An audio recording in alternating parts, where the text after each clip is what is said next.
So, ఆ నేపథ్యంలో ఇప్పుడు ఆయనేదో ఛానెల్ పెట్టుకొని దాన్ని సక్సెస్‌ఫుల్‌గా తీసుకొచ్చాడు. దాన్ని శాటిలైట్ తీసుకురావడానికి కూడా ఆయన్ని పర్మిషన్‌లు రానీయకుండా ఓహ్! ఆయన్ని ఇబ్బందులు పెడుతున్నారన్న ఇది ఉంది. హ్మ్. అందుకని బేసిక్‌గా ఆయన ఫైటర్. హ్మ్. ఆయనేమి సరెండర్ అయిపోయే వ్యక్తి కాదు. అయిపోయింటే ఎప్పుడో అయిపోవాలి.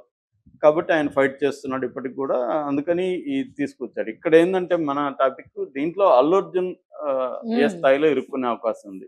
ఎందుకంటే 'పుష్పాది' గూడా 'అల్లు అర్జున్‌కి' 300,00,00,000 రెమ్యునరేషన్ ఇచ్చారనే మనకి ఇదుంది. అందులో హ్మ్. కొంత మొత్తం రెమ్యునరేషను డబ్బు రూపంలో కాకుండా కొంత వాటాల రూపంలో గూడా ఉందని. ఈ మధ్య చాలామంది హీరోలు అదే జేస్తున్నారు. అవును సార్. సినిమాల్లో వాళ్ళేందంటే ప్రొడ్యూసర్‌కి నొప్పి తగలకుండా. ఎందుకంటే ప్రొడ్యూసర్ ముందుగా తీసుకొచ్చి వీళ్ళకి హ్మ్. ఎక్కడ 200,00,00,000, 300,00,00,000 ఎక్కడి నుంచి ఇస్తారు? అవును. అందువల్ల వీళ్ళేం జేస్తున్నారంటే సినిమా కొంత బడ్జెట్ ఒక ఇన్వెస్ట్ ఫిగర్ చేస్తారు. జెప్తారు. కొంత హ్మ్. ఫైనాన్స్ తీసుకొస్తారు. ఇంకొంత వాటాల రూపంలో హ్మ్. ఇచ్చేస్తారనమాట. ఈ ఏరియా మీది లేకపోతే ఈ డీటెయిల్ రైట్స్ మీది గ్యారంటీగా వచ్చేవేవైతే ఉంటాయో అవి హ్మ్. ఇస్తారనమాట.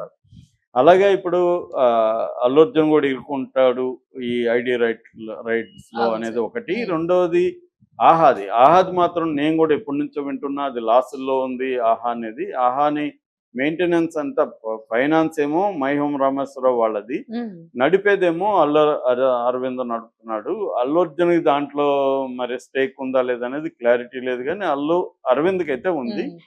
అది నష్టాల్లో ఉందనేది ఎప్పటినుంచో చెప్తున్నారు. అందుకని 'అల్లు అరవింద్' తెలివిగా తన ఫైనాన్స్ విషయాల్లో తనకి సంబంధం లేదు. నష్టాల్లో నాకు సంబంధం లేదు. నేను ఓన్లీ మేనేజ్ చేస్తాను. దానికి నాకింత ఇవ్వండి అనేది మాట్లాడుకున్నారనేది హ్మ్. ఒక ఇది. మనకి క్లియర్‌గా విషయాలనైతే వాళ్ళెప్పుడూ అఫీషియల్‌గా బయటికి రాలేదు. ఇవన్నీ గూడా బయటికొస్తున్న వార్తలనమాట. ఈ కాంటెక్స్ట్‌లో ఆహ్, 'రవిప్రకాష్' ఒక బాంబు పేల్చాడా? ఎందుకంటే ఆయన ఇప్పుడు కొత్తగా పేల్చింది కాదు. గత కొంతకాలం నుంచి ఆయన 'మెగా' అండ్ 'మహేమూల'తో హ్మ్. అనేక ఫ్రంట్‌లలో పోరాడుతున్నాడాయన. తన శక్తియుక్తుల మేరకు ఆయన ఫైట్ చేసుకుంటూ వస్తున్నాడు. వాళ్ళు కూడా ఇప్పుడేందంటే బిజినెస్ రైవల్రీలలో కూడా పాలిటిక్స్ లేకుండా ఇవాళ మన దేశంలో ఆహ్, ఏ అంశం లేదు. పర్సనల్ ఈజ్ పాలిటిక్స్ అని ఫెమినిస్టులు అంటారు గానీ, హ్మ్. అది ఫెమినిస్టులకే కాదు, స్త్రీలకే కాదు, అందరికి జీవితంలోని అన్ని రంగాలకు కూడా వర్తిస్తది. హ్మ్. అన్ని రంగాల్లో కూడా పాలిటిక్స్ అనేది ఇంపార్టెంట్ అయి కూర్చునుంది వ్యాపారాల్లో గూడా.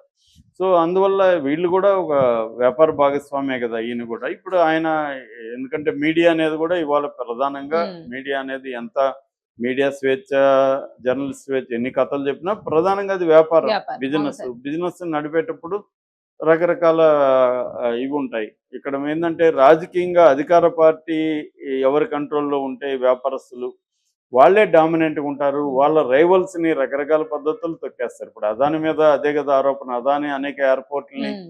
సీ పోర్ట్‌లని రకరకాల బెదిరింపులు జేసి ఆహ్, ఒకటి గవర్నమెంట్ దగ్గరున్నవి తీసుకోవడం ఒకటైతే, ప్రైవేట్ వ్యక్తులు సక్సెస్‌ఫుల్‌గా నడిపే వాళ్ళని గూడా బెదిరింపులు జేసి వాళ్ళ దగ్గర లాక్కోవడం. ఇప్పుడు విజయసాయి రెడ్డి రిజైన్ వెనక గూడా అది ఉందనే హ్మ్. ఎందుకంటే కాకినాడ సీ పోర్ట్‌ని సివి రావు అనే ఆయన ఆయన దగ్గరుంటే అందులో హ్మ్. 41% వాటాల్ని అరబిందో కంపెనీకి ఇప్పిచ్చారు. బెదిరించి ఒక మాఫియా అది. అవును సార్. ఏమీ లేకుండానే ఆ వాటాల్ని బదిలీ చేయించుకున్నారు. అట్లాగే ఇక్కడ ఫోన్ ట్యాపింగ్ కేసులు గూడా ఇలాంటివి అనేకం వచ్చాయి. హ్మ్. అంటే ఒక కంపెనీ ఓనర్‌ని బెదిరించడం, ఆ వాటాల్ని హ్మ్. బదిలీ చేయించుకోవడం. ఇది ఈ ప్రక్రియ ఇండియా వైస్ కూడా అది రాజకీయాలకు సంబంధం ఎ ఇండైరెక్ట్‌గా, డైరెక్ట్‌గా ఉంటుంది. దాంతో పాటు ఎవరికి పవర్ ఉంటే వాళ్ళు ఇతరులను బెదిరించి రాయించుకోవడం అనేది జరుగుతుంది. అందుకని మన ఇండియాలో ఇప్పటికి గూడా మ్యానుఫ్యాక్చరింగ్ సెక్టారు తగినంతగా గ్రో పోవడానికి ఇలాంటి అనేక హ్మ్. కారణాలు కారణమని జెప్తున్నారు. సో, ఈ యాంగిల్‌లో ఇప్పుడు 'అల్లు అర్జున్' గూడా ఇరుక్కుంటాడా ఐటీ దీంట్లో అనేది కొత్త వార్త. ఎందుకంటే 'పుష్ప'కి సంబంధించి సుకుమార్ ఇంట్లో రైట్స్ జరిగాయి. 'మైత్రి' జరిగింది. 'అల్లు అర్జున్' ఒకడి ఇంట్లోనే హ్మ్. జరగలేదు. ఇప్పుడు నెక్స్ట్ 'అల్లు అర్జున్' వెళ్తుంది అనేది అంటున్నారు. ఏం జరుగుతుందనేది చూడాలి.